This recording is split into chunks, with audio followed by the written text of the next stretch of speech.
السلام عليكم ورحمة الله وبركاته.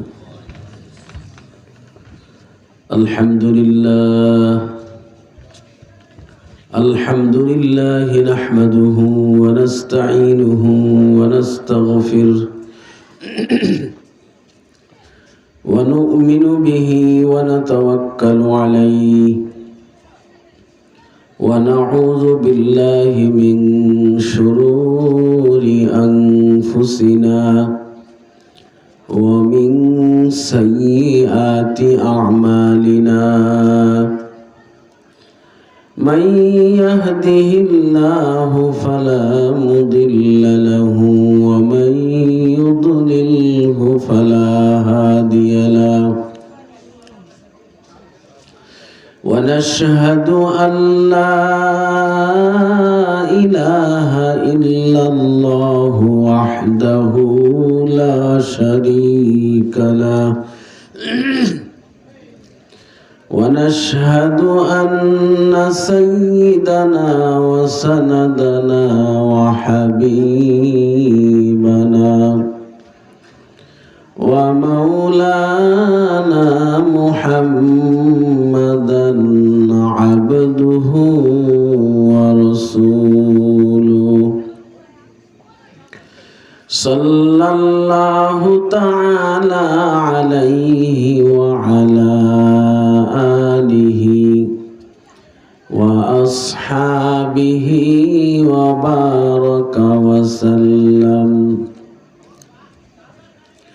وبارك وسلم تسليما كثيرا أما بعد فأعوذ بالله من الشيطان الرجيم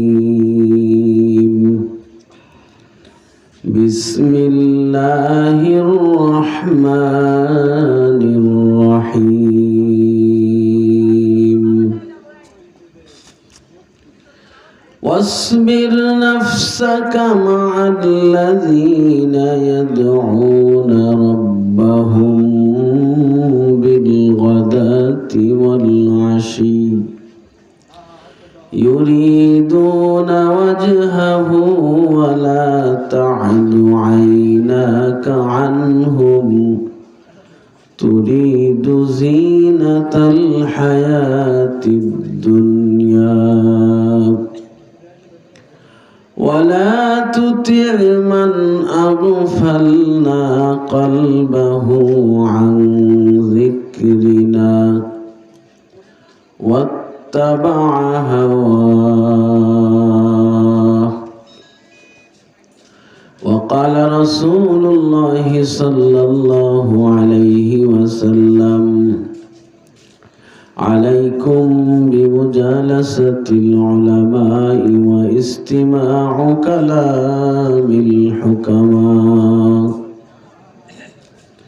فإن الله تعالى يحيي القلب الميت بنور الحكمة كما يحيي الأرض الميتة بماء المطر أو كما قال عليه الصلاة والسلام سبحانك لا علم لنا إلا ما علمتنا إنك أنت العليم الحكيم آمنت بالله صدق الله مولانا العظيم وصدق رسوله النبي الأمي الكريم ونحن على ذلك لمن الشاهدين والشاكرين والحمد لله رب العالمين मोहब्बतेर साथे दुरूद शरीफ पढ़ी।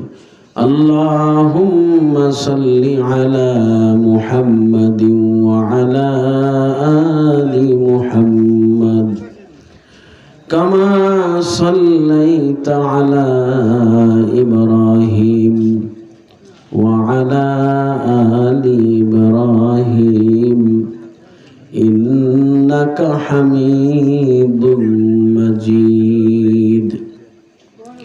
अल्लाहुम्मा बारिक अला मुहम्मदिन व अला आलि मुहम्मद कमा बारकता अला इब्राहिम व अला आलि इब्राहिम इन्नका हमीदुम मजीद।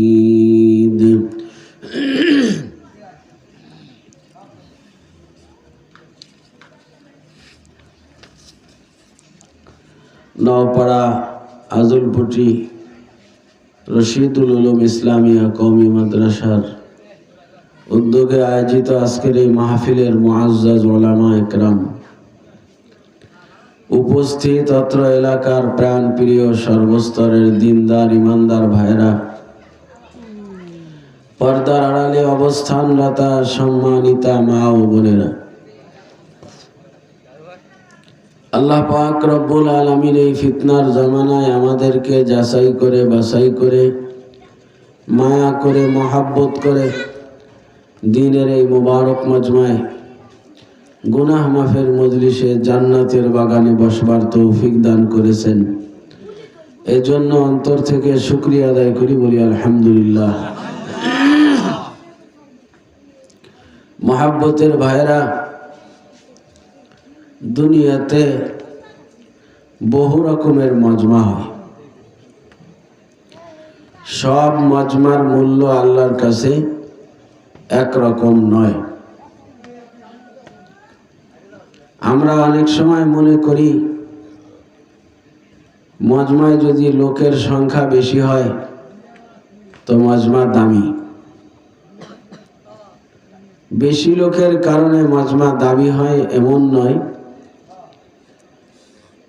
লোক যদি নেককার হয়, আল্লাহওয়ালা হয়, তো অল্প লোকের মজমাই আল্লাহর কাছে বড় দামি হয়। রসুল করিম সাল্লাল্লাহু আলাইহি ওয়াসাল্লামের জামানায় আল্লাহর হাবিবের দরবারেও মজমা মিলেছে। এক মজমার কথা বলি। রসুল করিম সাল্লাল্লাহু আলাইহি ওয়াসাল্লাম নিজে মজমায় উপস্থিত হয়েছেন। নবী আলাইহিস সালামের পাশে হযরত আবু বকর সিদ্দিক রাদিয়াল্লাহু তাআলা। তো যেই মজমায় স্বয়ং আল্লাহর রসুল বসা, দুনো জাহানের সরদার, আল্লাহ পাকের মাহবুব, রহমাতুল লিল আলামিন, ইমামুল মুরসালিন, সৈয়দুল আম্বিয়া, যেই মজলিসে বসা, এই মজলিসের দাম কত? নবী আলাইহিস সালাম একা নয়, নবীজির পাশে হযরতে আবু বকর সিদ্দিক এই উম্মতের সর্বশ্রেষ্ঠ ব্যক্তি। আবু বকরের পাশে হযরতে ওমর ইবনুল খাত্তাব রাদিয়াল্লাহু তাআলা আনহু। ওমরের পাশে হযরত উসমানে গনি রাদিয়াল্লাহু তাআলা আনহু। উসমানের পাশে হযরতে আলীউল মুর্তজা রাদিয়াল্লাহু তাআলা। তো মজমায় মোট লোকের সংখ্যা মাত্র 5 জন। একজন হইলেন নবী কুলের সরদার আমাদের প্রিয় নবীজি, আর একজন হইলেন উম্মত কুলের সরদার হযরতে আবু বকর সিদ্দিক। এরপরে যার ব্যাপারে নবীজি বলেছেন আমার পরে নবী হইলে ওমর হইতো সেই নবী, হযরত ওমরও বসা। ওমরের পাশে জিন্নুরাইন হযরতে উসমানে গনি বসা, উসমানের পাশে আলী কাররামাল্লাহু ওয়াজহা বসা। তো পাঁচজনের এই মজমা এত দামি, এত দামি, সারা দুনিয়ার সমস্ত মানুষ যদি একত্রিত হইয়া বসে, সারা দুনিয়ার সমস্ত মানুষের মজমার চাইতে এই পাঁচজনের মজমা আল্লাহর কাছে বেশি দামি। মুহাব্বতের ভাইরা, নবী আলাইহিস সালাতু ওয়াস সালাম ওই মজমার মধ্যে বাকি চারজনকে লক্ষ্য করে কথা বলছেন। এ আমার প্রাণের সাহাবা, আমার আপনজন, আমি মুহাম্মদুর রাসূলুল্লাহর কাছে তিনটি জিনিস প্রিয়। সুবহানাল্লাহ। তিন জিনিসের মধ্যে এক নাম্বার সুগন্ধি আমার কাছে পেয়ারা। নবী আলাইহিস সালাম সুগন্ধিকে পছন্দ করছেন। এর ভিতর দিয়ে কথা এইটাই বুঝাইতে চেয়েছেন, এইটা বোঝা যায় সুগন্ধি মানুষ ব্যবহার করে যখন শরীরের পবিত্রতা অর্জন করে, কাপড়ের পবিত্রতা অর্জন করে। ময়লা কাপড়ে সুগন্ধি কেউ লাগায় না, নাপাক কাপড়ে সুগন্ধি কেউ লাগায় না, নাপাক শরীরে সুগন্ধি কেউ লাগায় না। তো নবী আলাইহিস সালামের কাছে সুগন্ধি পছন্দ, তার মানে নবী আলাইহিস সালাম নিজের জাহিরি শরীরের পবিত্রতা এবং জাহিরি কাপড়ের পবিত্রতাকে নবী আলাইহিস সালাম বড় পছন্দ করেন।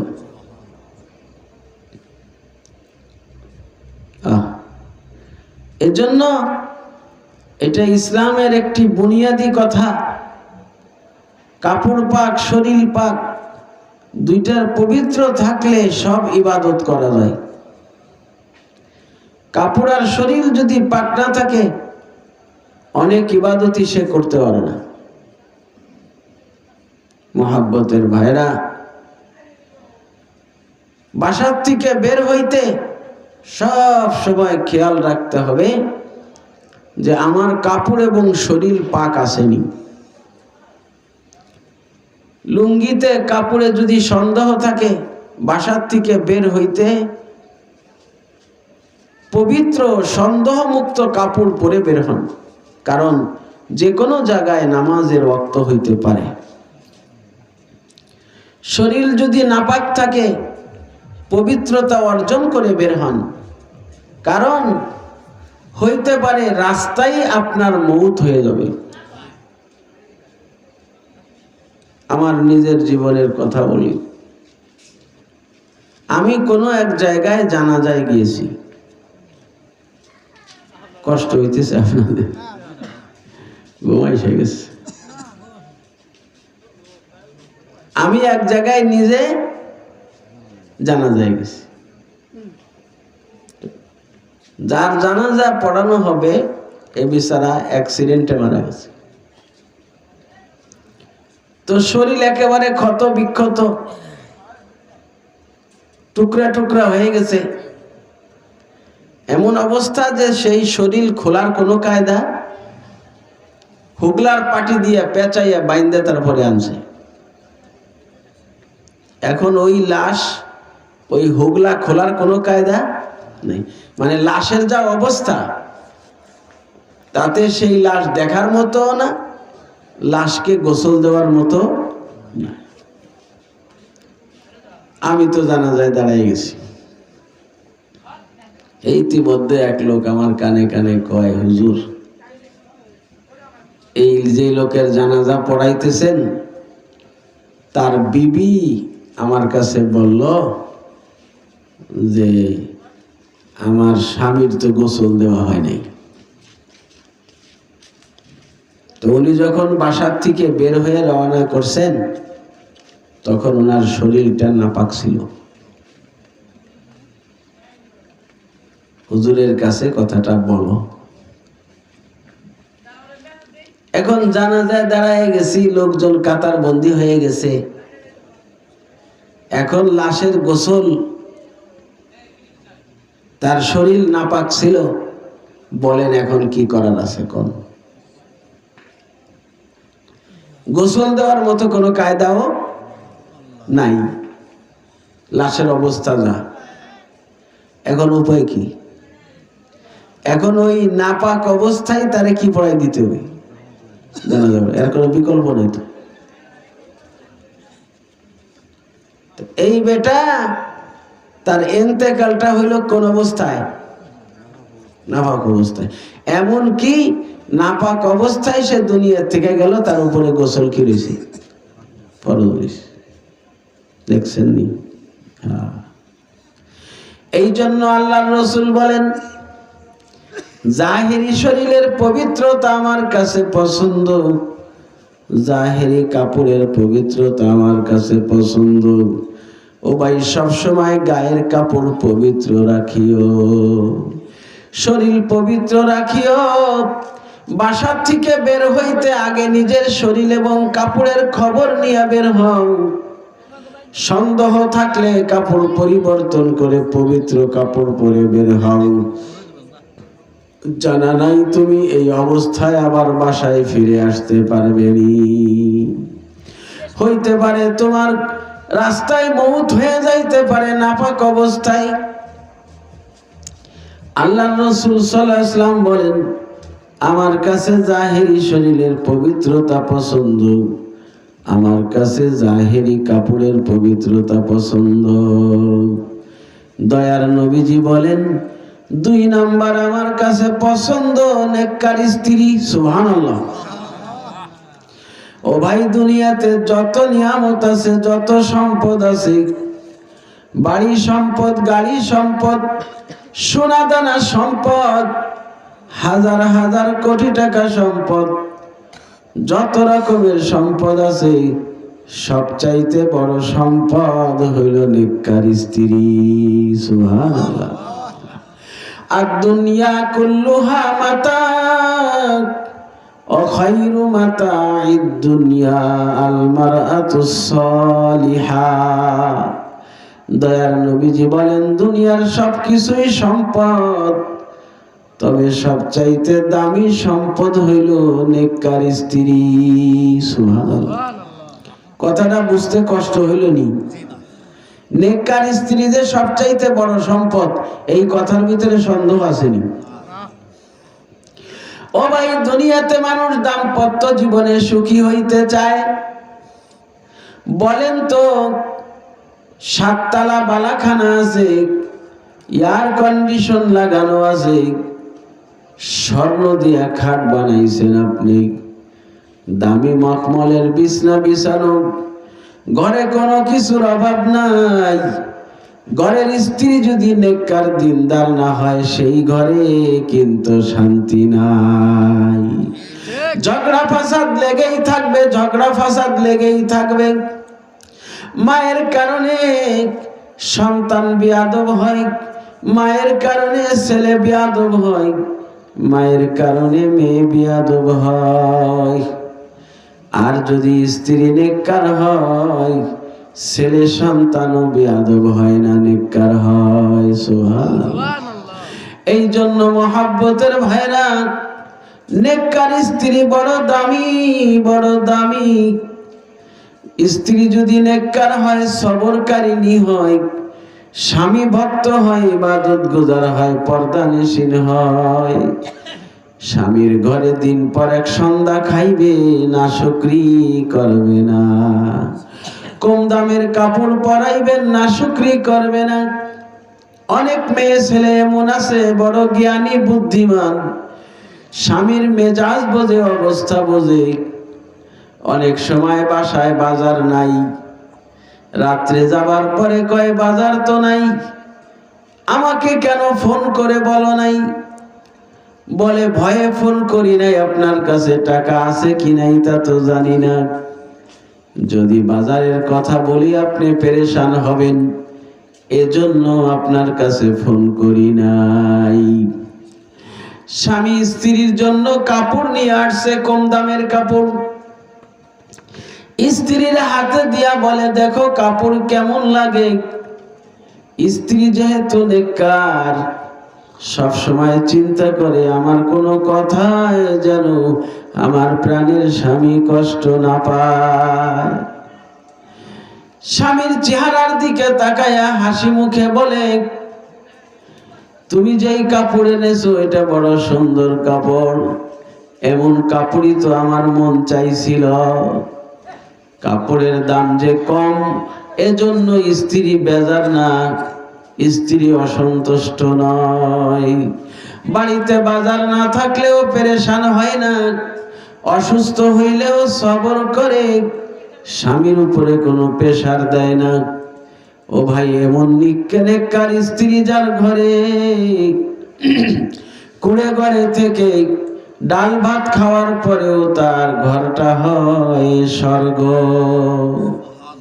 স্ত্রী নেককার, সকাল সন্ধ্যা কোরআন শরীফের তিলাওয়াত করে, সকাল সন্ধ্যা মাওলা পাকের জিকির করে, নামাজের পাবন্দি করে, স্বামীর খেদমত করে, পর্দায় চলে। ওরে এই নেককার স্ত্রী বড় দামি, বড় দামি।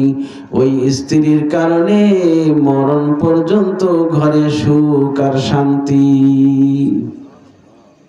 আর যদি সব কিছু আছে, কোনো কিছুর ঘাটতি নাই, স্ত্রী যদি বদদিন হয় তাহলে দোস্ত, স্ত্রী যদি বদদিন হয় স্বর্ণের খাট বানায়ও কিন্তু ঘরে শান্তি নাই। এজন্য আল্লাহর রাসূল বলেছেন আদ-দুনিয়া কুল্লুহা মাতা ওয়া খায়রু মাতা'id দুনিয়া আল মারআতুস সালিহা। দুনিয়ার সবকিছুই সম্পদ, তবে সবচাইতে দামি সম্পদ হইল একজন নেককার স্ত্রী। সুবহানাল্লাহ। স্ত্রী যদি নেককার হয়, বাচ্চা কাচ্চা অনেক সময় বাবার সাথে উচ্চ বাক্য এমনি চিল্লায় কথা বলে, জোরে কথা বলে, বেয়াদবিমূলক কথা কয়। তো মায় যদি বদকার হয় তাহলে স্বামীর মোকাবেলায় ছেলে মেয়ের পক্ষ নেয়, ছেলে মেয়ের সাফাই বয়ান করে। আর ছেলে মেয়ে যে বাবার সঙ্গে শক্ত ভাষায় কথা বলল, এটাকে মহিলা সাপোর্ট দেয়। আর যদি স্ত্রী নেককার হয়, ছোটবেলা থেকে ছেলে মেয়েকে শাসনের উপরে রাখে। কখনো যদি ছেলে বাবার সঙ্গে উচ্চস্বরে কথা বলে, মেয়ে বাবার সঙ্গে উচ্চস্বরে কথা বলে, তখন মায়ের ধমক দিয়া বলে তোর বাবা, তোর আব্বার সাথে এমন কথা বলা যাবে না। তাহলে বাচ্চা কাচ্চাকে আদবকে শিখায়, মাই শিখায়। মা নেককার, বাচ্চা কাচ্চাও আদব বলা হবে। মা যদি বদকার হয় তো মায়ের থেকেই সন্তানরা সব শেখে। মেয়ে বিয়ে দিছেন, এই মেয়েকে তৈয়ার করার দায়িত্ব ছিল মার। তো মায় তার স্বামীর সাথে যে আচরণ করে, মেয়ে তার স্বামীর সাথে গিয়েও কি ওই মেয়ে দেখছে আমার মা আমার আব্বার সাথে কেমন কথা বলে। মা যদি ঝগড়ালু হয়, মেয়েও কি হয়, ঝগড়াইতে হয়। ওই যে বাবার কথার পৃষ্ঠে কথা কইছে মায়, মায় কয় যে উচিত কথা আমি কাউরে ছাড়ি না, এই কথা বইলা স্বামীর সাথে কি করে, ঝগড়া করে। আর যদি মায়ের সবর করে, মেয়েও শেখে আমার মায়ের সবর করছে, আব্বার সঙ্গে ঝগড়া করে নাই, ও স্বামীর ঘরে গিয়া স্বামীর সঙ্গে ঝগড়া করে না। ছেলে মেয়ে আদব কায়দা মার কাছে থেকেই শেখে। মহাব্বতের ভাইয়ের, এই জন্য দয়ার নবীজি বলেছেন আমি নেককার স্ত্রী মহাব্বত করি। 3 নাম্বার দয়ার নবীজি বলেছেন কুররাতু আইনি আস-সালাহ। আরে দুনিয়াতে মানুষের মন বিভিন্ন কারণে শান্ত হয়, মানুষের মন বিভিন্ন রকম কারণে আনন্দিত হয়। আমি মুহাম্মাদুর রাসূলুল্লাহর দিল শান্ত হয়, আমার কলিজা ঠান্ডা হয়, আমার চক্ষু শীতল হয় নামাজের দ্বারায়। সুবহানাল্লাহ। মুহাব্বতের ভাইরা, নামাজ বড় নিয়ামত, বড় নিয়ামত। আল্লাহ পাক রব্বুল আলামিন তার হাবিবকে আরশে আজিমে ডেকে নিয়ে নামাজ উপহার স্বরূপ দিয়েছেন। আর নামাজ হইল আখিরাতের সমস্ত নাজাতের জন্য গ্যারান্টি। সুবহানাল্লাহ। এই জন্য নবীজি বলেছেন কুররাতু আইনি আস-সালাহ, নামাজ আমার চোখের শীতলতা, আমার চোখকে শীতল করে নামাজ, আমার কলিজা ঠান্ডা করে নামাজ। সব ইমানদার বান্দা বান্দি নামাজ না পড়া পর্যন্ত তার মনে স্বস্তি আসে না। নবীজি 3 জিনিসের কথা বললেন। খুশবু ব্যবহার করা আমার কাছে পছন্দ, নেককার স্ত্রী আমার কাছে পছন্দ। নেককার স্ত্রী পছন্দ বলে নবীজি বুঝাইলেন চারিত্রিক পবিত্রতা আমার কাছে পছন্দ। যে মনে প্রাণে আপন স্ত্রীকে মহব্বত করে সে কখনো পর মহিলার সঙ্গে গুনাহে লিপ্ত হয় না। আপন স্ত্রীকে মনে প্রাণে মহব্বত করলে পর নারীর দিকে তার মন যায় না। নবীজি নিজের প্রাণের স্ত্রীকে মহব্বত করেছেন। স্ত্রীকে মহব্বত করা নবীর তরিকা। সুবহানাল্লাহ। স্ত্রীকে মহব্বত, স্ত্রী স্বামীর কাছে মহব্বতের পাওনাদার।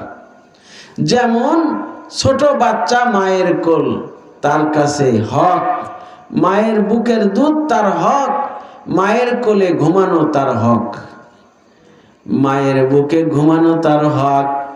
সন্তানের যেমন মায়ের কোলে ঘুমানো তার হক, বাবার কোলে উঠাতে তার হক, ওরকম স্ত্রীর হক স্বামীর মহব্বত পাওনাদার, মহব্বত পাওয়া। অর্থাৎ স্বামী যদি স্ত্রীকে মহব্বত না করে তাহলে সে তার স্ত্রীর উপরে জুলুম করল। আল্লাহর রাসূল নেককার স্ত্রীকে মহব্বত করেছেন। নেককার স্ত্রীকে মহব্বত করা নবীজির কাছে পছন্দ। বুঝাইল চরিত্র পবিত্র রাখা পছন্দ। সুবহানাল্লাহ। দেখেন খেয়াল করে, যদি মনে প্রাণে কেউ স্ত্রীকে মহব্বত করে সে পরনারীর দিকে চোখ উঠাইয়া তাকাবে না। 3 জিনিস নবীজির কাছে পছন্দ। আবু বকর সিদ্দিক বললেন, ইয়া রাসূলুল্লাহ, আমার কাছেও 3 জিনিস পছন্দ। 1 নাম্বার আপনার চেহারা মোবারক দেখা আমার কাছে পছন্দ। ইয়া রাসূলুল্লাহ, আপনার চেহারা না দেখলে আমার কাছে ভালো লাগে না। নবীজির চেহারা দেখা আবু বকরের কাছে পছন্দ। নবীজির জন্য নবীজির কদমে মাল সম্পদ বিলীন করা আবু বকরের কাছে পছন্দ।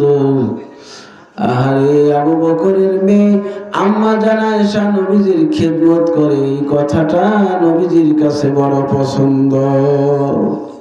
এই জন্য ভাইরা, আল্লাহর হাবিবের কাছে যা পছন্দ, আবু বকরের কাছে যা পছন্দ, ওই জিনিসগুলি আল্লাহ যেন আমাদের কাছেও পছন্দের বানায়া দেন।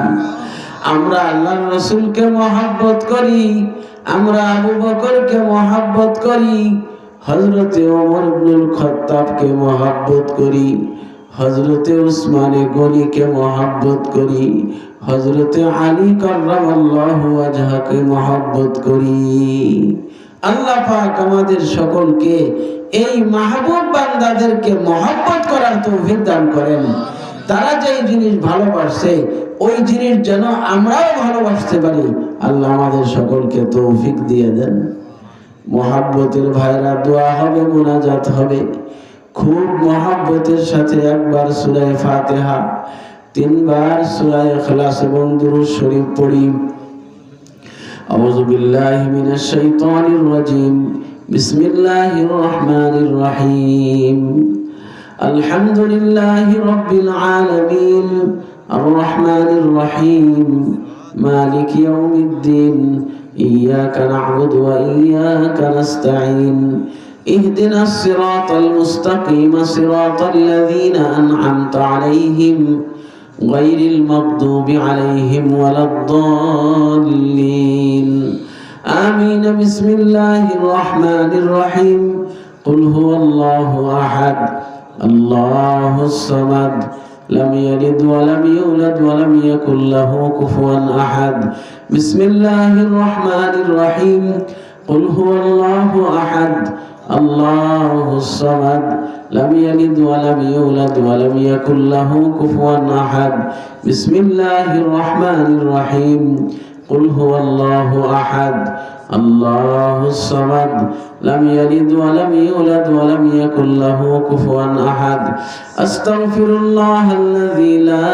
إله إلا هو الحي القيوم وأتوب إليه لا حول ولا قوة إلا بالله العلي العظيم اللهم صل على محمد وعلى آل محمد كما صليت على إبراهيم وعلى آل إبراهيم إنك حميد مجيد اللهم بارك على محمد وعلى آل محمد كما باركت على إبراهيم وعلى آل إبراهيم إنك حميد مجيد اللهم آمين الحمد لله رب العالمين والصلاة والسلام على حبيبك خير خلقه محمد وآله وأصحابه أجمعين ربنا ظلمنا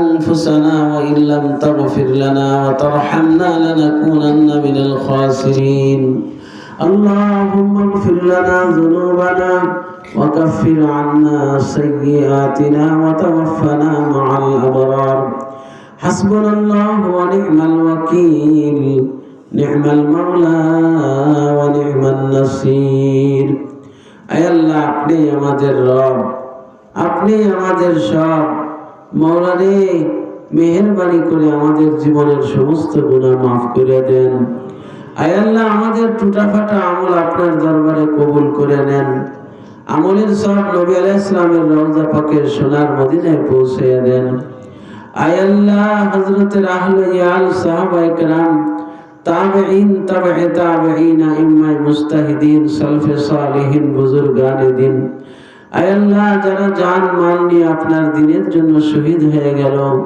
সমস্ত শুহাদা সালেহিনদের আরওয়াহে সওয়াব পৌঁছে দেন খাস করে চারো তরিকার মাশায়েখদের আরওয়াহের সওয়াব পৌঁছে দেন আয় আল্লাহ আমরা যারা হাত তুলেছি অনেকের জনম দুঃখিনী মা এই দুনিয়ায় নাই অনেকের মহব্বতের আব্বা এই দুনিয়ায় নাই জনম দুঃখিনী মা 10 মাস 10 দিন পেটে বোঝা বহন করেছিল ভূমিষ্ঠের কষ্ট সহ্য করে বুকের দুধ পান করিয়ে লালন পালন করেছে আল্লাহ গায়ের চামড়া খুলে তাদের পায়ে জুতা বানায়া দিলেও এক ফোঁটা দুধের মূল্য হবে না আল্লাহ দরদি আব্বা আম্মাকে maaf করে দেন আল্লাহ তাদের কবরকে বেহেশতের বাগান বানায়া দেন তাদের কবরে বেহেশতের হাওয়া জারি করে দেন আল্লাহ আমাদের প্রত্যেকের আওলাদ ফরজন্দ ছেলে মেয়েদেরকে দিনদার ইমানদার নেককার বানায়া দেন আয় আল্লাহ আমাদের মধ্যে অনেকে অসুস্থ মেহেরবানি করে ভালো করে দেন আল্লাহ অভাবীর অভাব দূর করে দেন ঋণগ্রস্তের ঋণ পরিশোধ করার তৌফিক দেন আয় আল্লাহ অনেকের জাদু বাচ্চা অনেকের আপনজন দেশের বাইরে থাকে বিদেশের বাড়ি দেখবার কেউ নাই আল্লাহ আপনি তাদের জান মালের পরিপূর্ণ হেফাজত করেন কামাই রোজগারে বরকত দিয়ে দেন আল্লাহ আয় আল্লাহ এই আজলপুটি নওপাড়ার মানুষ এলাকার মানুষ বড় মহব্বতের মানুষ আল্লাহ এই মহব্বতের মানুষগুলিকে আপনার রহমতের কোলে উঠায় নেন আল্লাহ এই মাদ্রাসা কবুল করে নেন মাদ্রাসার সমস্ত জরুরিয়াত আপনার গায়বী খাজানা থেকে পুরো করে দেন আয় আল্লাহ এলাকার উপরে খাস রহমত নাজিল করেন সমস্ত জীবিত মৃত সকলকে maaf করে দেন অনেক মেয়ে ছেলে পর্দার আড়াল থেকে আমাদের সঙ্গে হাত তুলেছে অনেকে স্বামীর পক্ষ থেকে কষ্টে আছে, অনেকে বাল বাচ্চার পক্ষ থেকে কষ্টে আছে। আয় আল্লাহ, সকলের দুঃখ দুর্দশা দূর করে দেন। আল্লাহ, এই মাহফিলকে আপনি কবুল করেন। মাহফিলের জন্য যারা দৌড়ধাপ করছে সকলের নেক মাকসাদ পুরা করে দেন। আয় আল্লাহ, আমাদের সকলকে আপনার রহমতের কোলে উঠাইয়া নেন। দুনিয়া এক জায়গায় বসাইয়া দিছেন, আখিরাতে আলাদা করে দিয়েন না। আপনার আরশের ছায়ার নিচে জায়গা করে দিয়েন। আপনার জান্নাতে আমাদেরকে একত্রিত করে দিয়েন। আল্লাহ আল্লাহ, আপনার রহম ও করমে আমাদের দরখাস্ত কবুল করেন। ربنا تقبل منا إنك أنت السميع العليم وتب علينا يا مولانا إنك أنت التواب الرحيم سبحان ربك رب العزة عما يصفون وسلام على المرسلين والحمد لله رب العالمين آمين.